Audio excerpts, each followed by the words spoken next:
मो ना रंजित कुमार दास मु additional general secretary East Coast Railway श्रमिक यूनियन।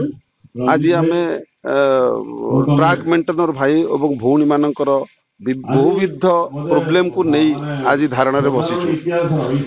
आज जो धारणा रे जोग देइचंती पलासठू आरंभ करी भद्रक पारादीप ब्रह्मपुर सबुआड़ू आसछंती एवं एटा गोटे ऐतिहासिक धारणा। एते मात्रा रे ट्रैक मेंटेनर निजर कार्यक्रम करिकी मध्य एठी जोग देइचंती सेटा होची बहुत बड़ कथा। तांकर सबुठु बड़ डिमांड हैला तांकर जो वर्किंग एनवायरनमेंट एकदम बहुत खराब। से माने खरारे तरारे थंडारे शीतरे वर्षा काकर सहीकी ट्रैक रे पड़रुचंती तांको पई कोन सेट भी नहीं काम करिया पई सेटा गोटे सबुठु बड़ दुखता। वर्किंग कंडीशन बढ़िबा दरकार। तांको प्रमोशन ठीक भाव दिया जाउनी ठीक समय दिया जाउनी। बहुत हाईली क्वालिफाइड थिला परे भी पिला थिला परे भी से मानको ठीक भाव प्रमोशन दिया जाउनी। सेथिपई भी आमे दाबी करूछु अधिका समय काम करिकि ताको ओटी दिया जाउ नै। सेथिपई भी आमे धारणा बस्तु ताको ओटी दिया जाउ। छुट्टी गोटे दिन पई से माने हाथ जोड़ी की गोटे दिन छुट्टी पई मागिले भी ताको छुट्टी दिया जाउ नै। बहुत ताको प्रति अत्याचार करा जाउ अन्याय करा जाउची। आज भी भाबुचंती ऑफिसर माने एवं अधिकारी माने भाबुचंती से माने ताको घरर चाकर से माने रेलवे कर्मचारी बोली ताको भाबु नांती। सेही बोली आज पर्यंत भी ट्रैक मेंटेनर मान को दुर्व्यवहार करा जाउची। एही सब को हमें प्रतिवाद करी 33 सूत्री कार्यक्रम पाई आमे ए डिविजनल लेवल 3टा डिविजन रे करिचु एवं एठी जदि हमर दाबी पूर्ण न हुए आमे दिल्ली दरबार मध्ये ठिया हबु। सेठी मध्ये हम दाबी प्रस्ताव रखिबु एवं सारा भारत वर्ष रे मध्ये हम दाबी रखिबु एवं दाबी पूर्ण न होला पर्यंत हमर ए कार्यक्रम जारी रखिबु। PK Bachhani general secretary East Coast Railway श्रमिक यूनियन। आज हमर केवल ट्रैक मेंटेनर भाई लोकंकर डिमांड को नहीं आज आम धारणा बसचु। जो ट्रैक मेंटेनर भाई आज रेलवे माने ट्रैक को सजाड़े एवं 130 किलोमीटर स्पीड रे गाड़ी चलेबारे से मानकर अवदान अच्छी से माने आज अवहेलित। से माने ट्रैक मेंटेनर से मानकर जो 4टी ग्रेड अच्छी ताको गोटे पंचम ग्रेड 42 ग्रेड करने आमर बहुत दिन डिमांड ताहा पूरण होनी।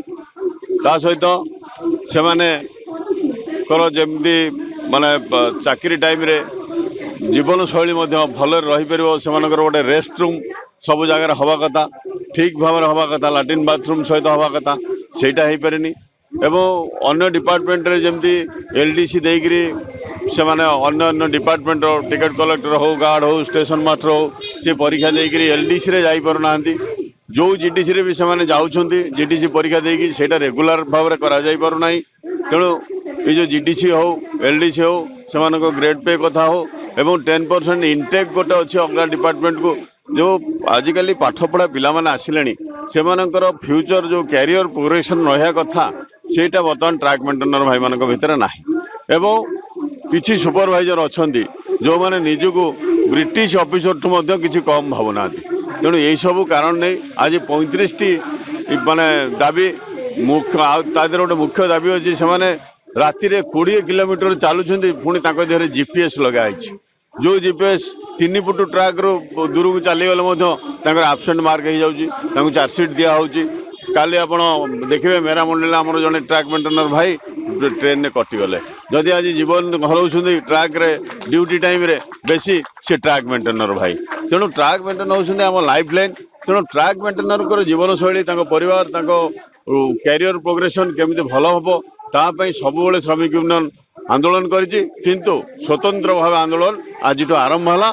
ये आंदोलन जेपर्यंत ये सब कथा पूरण होनी ये आंदोलन आ बंद हमारा ना नब ना।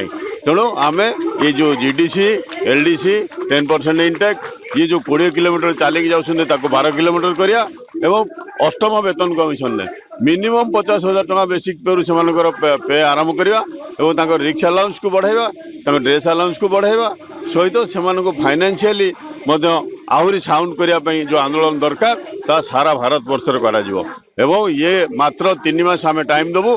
जदि 3 मास भितर जीडीसी एडवर्टाइजमेंट न बाहर 10% इनटेक न बाहर ताले जोनाल ऑफिस आगे जनवरी मास आम आंदोलन करने निष्पत्ति नहीं। लेटेस्ट न्यूज अपडेट पाई www.nowodisha.com को लॉगिन करंतु।